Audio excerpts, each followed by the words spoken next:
ще бъде избора на нашите съграждани, не могат да преценят защо.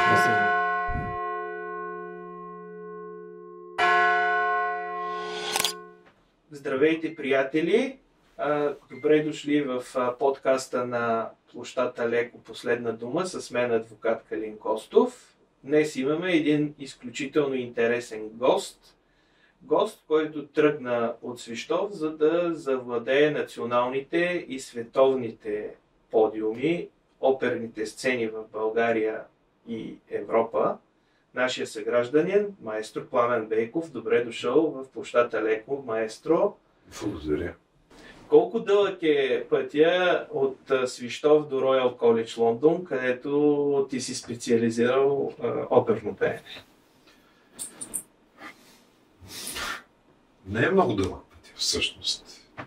Защото, както от теб съм научил, светът е малък, Свищов е голям. Какво толкова има, след като Алеко Константинов стигна и до Чикаго, стигна и до Ниагарския водопад, това да отидеш до Кралския колеж за музика в Лондон, мисля, че е нещо естествено, особено в сегашните времена. Верно е, че аз попаднах там през 1993 година и времената бяха малко по-различни, но благодарение на това, че България се започна тогава да се отваря към света, не беше толкова сложно. Въпрос на някакви лични качества и на педагогически усет в тези, които бяха избрани да отидат да учат там и да ме подпомогнат с стипендия, за да могат да завършат там оперно пеене. Музиката е част от твоето семейство. За всички наши съграждани и хора, които те познават, знаят, че твоя баща, незабравимия Георги Бейков, е едно от големите имена на старата градска песен. Повече помага или повече вреди това да имаш толкова изтъкнат музикант в семейството на човек, който трябва да докаже своя собствен? Мога да кажа следното, че баща ми имаше голямо желание да тръгна буквално по неговия път и да се занимавам с популярна музика.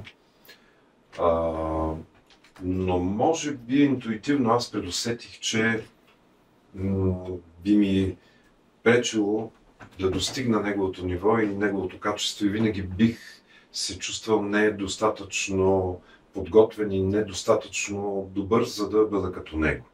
Това са такива усещания, които са и на ниво баща и син, на ниво родители и деца. И може би за това избрах и пътя ми тръгна към класическата музика. Така че в този смисъл неговите успехи или неговия авторитет в това, което той правеше, не ми е пречил по никакъв начин. По-скоро ми е допълвал интересите и ми е помагал. Мястото Свищов по какъв начин те подпомогна в твоя път в музиката? Първият ти ранен досег с оперното пеене е станал на много ранна възраст. Музикалната школа в Свищов или? Не, аз учих от първи клас в София. И Свищов беше мястото, където идвах през ваканциите. Но баща ми имаше един много силен и развит такъв усет към градската култура и към това, което е навлязло от Европа през Свищов. Тази култура във всяко едно отношение, по отношение на архитектура и на бит, и на музика, и на естетика, въобще на естетическо възпитание. И може би моето насочване към класическата музика се дължи до някъде на това, че баща ми изостряше сетивата в това аз да оценя Свищов като такова място, като отворен портал за навлизане на западноевропейската култура в България. А класическата музика и след това и операта като част от това изкуство е абсолютен продукт на европейската цивилизация, на европейската култура. И фактически, ако България до освобождението беше изпуснала много от възможностите да се развива и по естествен начин, по сходен път, така както в Европа се е развивала класическата музика, то след освобождението много бързо трябваше да се наваксва това и Свищов е един пример за това нещо. И баща ми насочваше вниманието към това, така че мисля, че под влиянието на един такъв град с неговата атмосфера, какъвто е Свищов, това ми даде насока и поглед именно към класическото изкуство, към класическата музика.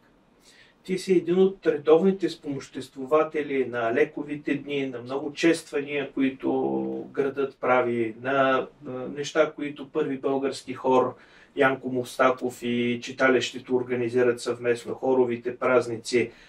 Колко трудна е сцената на Първо българско народно читалище за теб всеки път, когато си гост у дома? Аз по-скоро да кажа, че съм в много случаи участник, чак спомоществовател не бих посмял да се нарека. Някои неща съм правил наистина доброволно, но сцената е висока. И заради това, че си в родния си град, и заради това, че има роднини и приятели на семейството и мои след това, пред които трябва да покажа най-доброто от себе си. Задължаващо и това, че участвам в такива неща, такива събития, които са посветени на историята на града и обвързани с такива авторитетни личности и като Радославов, и като Константинов, като Леко Константинов. И дори и това, което е в памет на баща ми, фестивала за старата градска песен. Така че всеки път съм в един трепет, който и вълнение, което абсолютно бих могъл да сравня с излизането ми на която и да е европейска сцена. Зададох този въпрос, защото за нас в публиката много личи емоцията, с която правиш всичко. Отдадеността ти, която ние, разбира се, не можем да сравним с изпълненията на големите сцени, но се вижда, че всъщност в концертите ти в Свищов ти наистина даваш сърце и душа.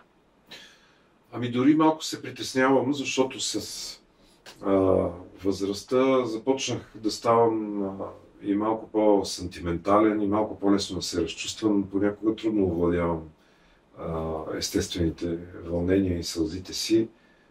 Трогвам се доста, но правя каквото мога. И каквото мога от своето възпитание, от интелекта си, от това, което съм научил, гледам да го впрегна в съставянето на сценарии, в писането на текстове, в самото ми участие.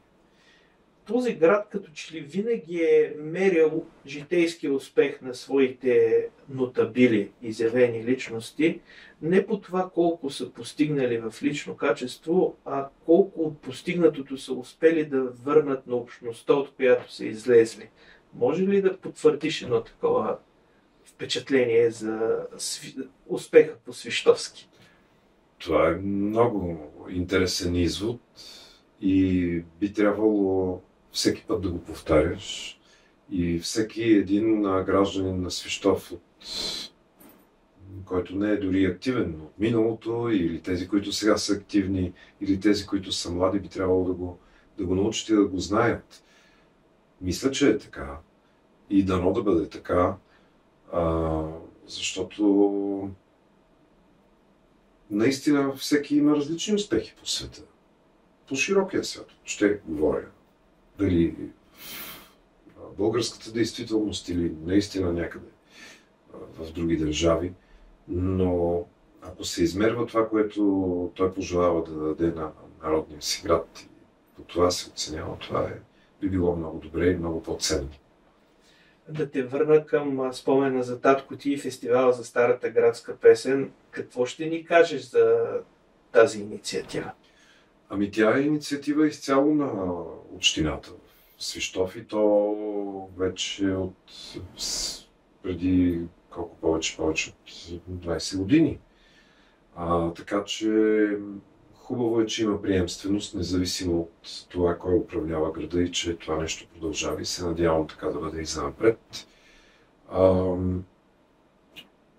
Отношението към старата градска песен е отношение към историята и точно към този елемент от градската култура, който е едно от достоинствата на града, на Свищов и на градове и като Русе. Също аз съм удивен, малко отклонение ще направя, но понеже доста често от години насам се е случвало да идваме с оркестъра на Русенската опера и оперни заглавия сме изпълнявали и за концерти, и в последно време дори. Удивляват ме русенски оркестранти, музиканти от оркестъра, които казват, идвайки в Свищов и неведнъж, почти всеки път му повтарят, такъв дух и такова отношение има в твоя град, какъвто дори вече в Русе няма. Аз, разбира се, снисходително се усмихвам, но е един комплимент, който могат да го усетят и вероятно са искрени, защото са ми го казвали преди да бъда директор на Русенската опера, когато бях един от редовните изпълнители. Но да се върна към старата градска песен. Хубаво е това да продължава. Вярно е, че този жанр има периоди, в които е много популярен, много се слуша, много се изпълнява. Има други периоди, в които има спад към интереса. Това е част все пак от българската музикална култура и е хубаво, че едно такова събитие се случва в нашия град и има възможност да направим един поглед към миналото, леко сентиментален, леко артистичен и да звучат тези песни, които са по някакъв начин част от българската музикална култура. Ти до голяма степен отговори на следващия ми въпрос, затова ще го преформулирам. Първоначално смятах да те попитам дали смяташ, че Свищов има свое културно ДНК. Ти всъщност отговори на това. Да, може би дори с 2-3 от отговорите. Въпросът е, чувстваш ли, че през последните години по някакъв начин то е застрашено от нетипични примеси? Следва ли по някакъв начин да го имаме за даденост или трябва по някакъв начин да се борим и да го отстояваме? Мисля, че преди всичко, когато говорим за ДНК и за някаква наследственост, ние трябва да я почувстваме. Представям си едно младо поколение, ако те почувстват себе си, а това ще го почувстват, ако има такова възпитание, като наследници на онези граждани на града, които пък са наследници на други поколения назад, то това ДНК няма как да се заличи. Независимо каква музика слушат, къде отпускат своите първични удоволствия, как ги усещат или дали са по-големи почитатели на някаква чужда западна или задокеанска култура.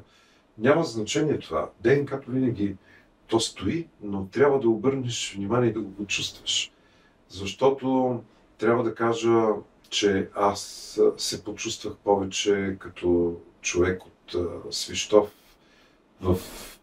след смъртта на баща ми дори в последните 20 години. И това се случи с моите, макар и така разредени идвания в града, с моите нови приятелства, нови общувания, с може би настъпването на възрастта и на мъдростта, но започнах да го чувствам това нещо в последствие.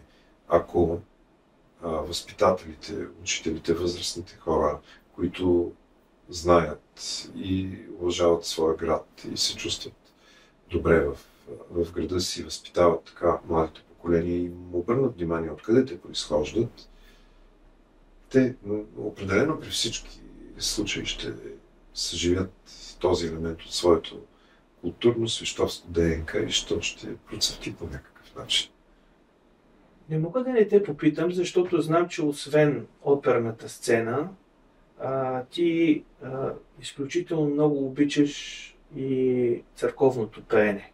Колко важен е храма и по-трудно ли се пее в църквата, отколкото на сцената пред публиката? Да почна отзад напред, мисля, че ми е по-лесно. Може би по-лесно е, защото някакси душевната настройка по-бързо се случва и се отваряш.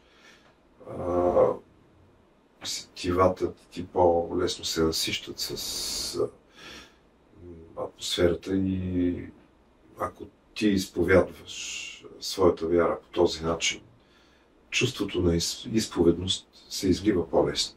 Чувство на изповедност трябва да има и на театралната, и на оперната сцена, разбира се, но като че ли условностите там са много повече и трябва да ги преодолееш, да ги заобиколиш или да ги надскочиш.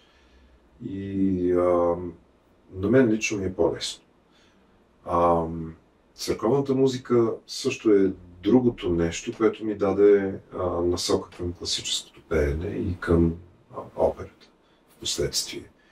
Защото аз съм възпитаник на класическата гимназия и сега ще се върна с един малък спомен. Създаде се там една експедиция, която трябваше да записва църковни песнопения, които се предават от уста на уста, съвсем така семпло казано.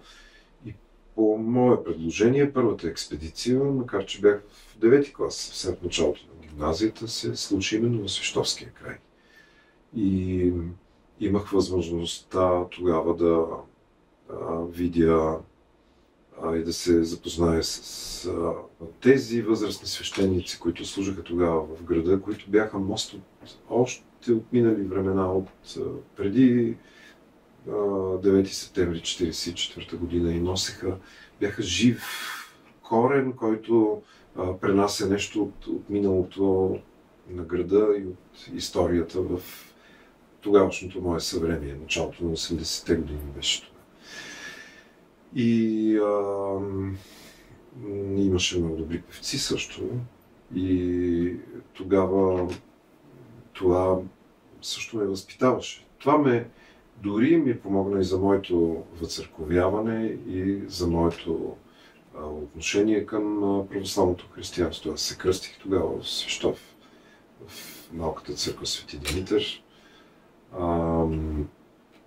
И така, мисля, че отговарям на този въпрос. И затова интересът ми към църковната музика е жив и до днес. В съвременното голямо изкуство, това да си вярваш и да съчетаваш в себе си християнските добродетели, далеч не е нещо, което се изтъква на преден план. Доколко обаче то е важно за истински голямото изкуство, което съчетава успеха и на сцената, и в житейски план. Ще кажа така, че вярата е един дълбоко интимен момент. И ние не можем да съдим и да отмерваме кой колко и в каква степен вярва. Но, преди всичко, ние не трябва да забравяме, че живеем в Европа, че Европа, както стъпва цивилизационно на основата на елинската култура, така следващия голям шанс за нашата цивилизация, това е християнството. И ние сме част от християнския свят на целия континент.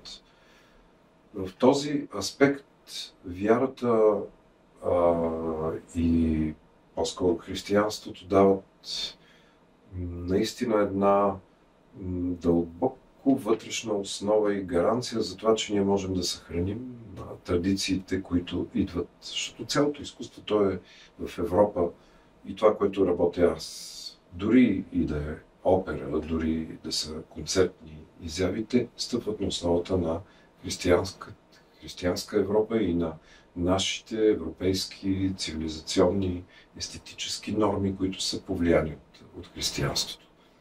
Тук мога да дам пример за един човек, който беше според мен вярващ и голям патриот. Това беше Борис Христов, мой учител, на който имах честта и късмета, житейската съдба. Така ми даде възможност да бъда негов ученик и то от последните му ученици. И с целия си житейски пример той показваше как може един човек да бъде и с силен, непреклонен характер, да отстоява в светския си живот своите позиции, своите интереси и това, което се смята, че е правилно да се направи и да се следва тази посока. От друга страна, той можеше да бъде дълбоко изповеден в изкуството, което прави, и от трета страна можеше да бъде и дълбоко изповеден и в своята вяра. И понеже го познавам и съм свидетел на тези негови страни, всъщност и дълбоко изповеден като учител, като педагог, всичко вършеше до край. Просто се раздаваше до край. И ето така, това е един нагледен пример за това как вярата може да спомага за съхраняването и на традициите и да развива и изкуството. Досега ти с този титан Борис Христов на българското оперно изкуство, той ли ти повлия най-много в твоята кариера? Може би може да се каже. Да, абсолютно, защото той ме пренасочи после как да продължа своето образование. Аз попаднах много млад при него и без образование все още и с един емпиричен такъв опит. И той вероятно прозря, че има някакви качества в мен, които подлежат на развитие и ми даде насоки как да продължа да правя това. Много от лекциите, които... То не бяха лекции, съм си водил записки от часовете, които провеждахме с него и работихме. Трябва да кажа, че допреди няколко години, докато все още активно излизах на сцената, ми бяха от полза. Така че дори и след смъртта си, дори и след като аз вече бях и възрастен и опитен артист, имаше какво той още да ми даде, което е много интересен феномен. Чувал съм други хора да говорят така за своите учители, но наистина аз го преживях и е така.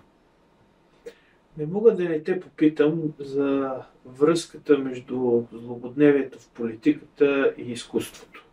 Името Ана Нетребко е известно не толкова с качествата, които са безспорни на дамата, мисля, че сопрано от Русия, колкото с поведението на някои от директорите на големите оперни театри, които вследствие на конфликта в Украйна отказаха нейни участия.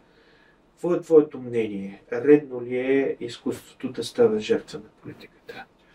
Разбира се, че не е редно, но това е неизбежно. Какво да кажем, като се получава, например, така, че се нарича, че Вагнер е любим композитор в хитлеристка Германия и след това, след края на войната, множество диригенти и изпълнители изпадат в немилост заради това. Това е същия процес, общо взето адекватна ситуация. Неизбежно е, за съжаление. Не го казвам за оправдание или уневиняване. Сега, какво да кажа? Ако не съм наблюдавал конкретно този процес, но ако е имало някаква нейна реакция, която е била в защита на управлението, централното управление на Русия, тогава може би тази ответна реакция би била адекватна. Не съм свидетел на това, тя дали се е изказвала по някакъв начин в защита президента Владимир Путин. Все едно аз лично осъждам такава агресия, независимо какви исторически предпоставки има тя. Винаги, може би, съм в някаква степен конформист, но винаги съм смятал, че с взаимно разбирателство и преговори могат да се постигнат много неща. Вероятно и самите директори на тези оперни театри са избрали това, за да се харесат някому или за да покажат някаква съпричастност към някакво политическо течение. Може би имат нещо подсказано от публиката, но аз едно нещо ще кажа. В момента като директор на Русенската опера, аз имам в оперния театър музиканти, които са избягали от Украйна и които работят тук. Те имаха възможност да работят с руски диригент, който специално беше поканен, за да дирижира програма в концертна програма с нашия оркестър. Същевременно имаме конкурси за други музиканти и има няколко кандидатури от Русия, от руснаци, които са одобрени. Знам, че в нашия състав има хора, които изповядват едно разбиране политическо, други изповядват друго, но смятам, че с нашето възпитание, нашата цивилизованост постига това да има един баланс и никой да не бъде засегнат и всички да работят в името на изкуството. Зададох въпроса за Ана Нетребко във връзка с едно много масово явление в западния свят, така наречената култура на заличаване. Доколко това нещо е допустимо, да се пренаписва историята, да се заличават постижения с обратна дата, да се остракират личности по някакъв формален признак, не е ли това едно от най-опасните неща, на които сме свидетели в нашето съвремие? Мисля, че е твърде рано да съдим за това. Първо, самия опит за заличаване на такива личности също е прибързан, той е ненавременен. Аз ще дам такъв пример, ето с личността на Херберт фон Караян, който след Втората световна война по подобен начин е имал затруднения да работи, защото е симпатизирал на национал-социализма. Национал-социализма, както и комунизма, са осъдени от нашия парламент в настоящия момент и би трябвало да бъдат поставени по еднакъв начин. Но това далеч не означава, че прибързано ние трябва много бързо да заличим някакви неща, които ще се види как след време. Историята има нужда от време. И тя тогава ще погледне по-мъдро и от дистанцията на времето по-обективно и с по-широк хоризонт. Така че всякакви такива резки движения, може би, са прибързани. Все едно те неизбежно се случват и ще се случват, но след това ще бъдат преоценени. В това съм сигурен. Да се върнем отново на родна почва. Знаеш ли колко от почетните граждани на Свищов са свързани с хоровото пеене и с музиката? Правил ли си такъв свой прочит на списъка на... Не съм, защото не ми е попадал в списъка на почетните граждани. Така. Аз мога да помогна. Знам за Георги Делиганев. Христо Ерештиров. Христо Ерештиров, добре. Тодор Кабакчиев. Тодор Кабакчиев, щях да кажа. Васил Арнаудов. Да, и той е почетен граждан. Така че... това е съвсем логично. Броят съвсем не е малък. Според мен това показва всъщност ценностната система на свищовското общество, така че мисля, че е показателно това нещо. Показателно е наистина. Града, в който запява първия български хор след освобождението.